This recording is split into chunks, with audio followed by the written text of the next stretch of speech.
Yan, for today's video, Ford na naman tayo. Oh. Nag-leak na yung kanyang fuel filter.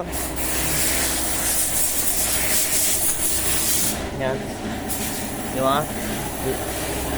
Nagtaka yung may-ari bakit na may tumutulo sa gilid, sa ilalim. Ito, tumigay na. Yan. Napakaitim na rin ang kanyang filter. Yan, ito. Tapos ito, yung gasket na yan.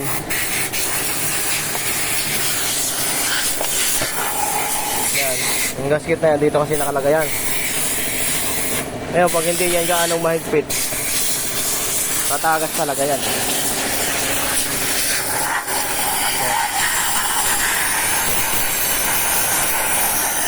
Titira siya na yun yung ating ano.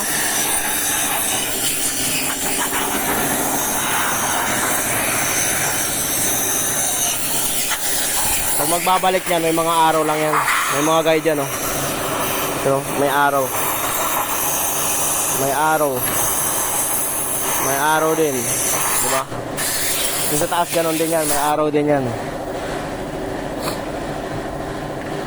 Yan, oh. Pantayin nyo lang yan. Kaya hindi yan basta pasok lang ng pasok. May mga araw yan. Yan lang. Tapos yung air cleaner, hanginan natin. Suwabe na ulit yan.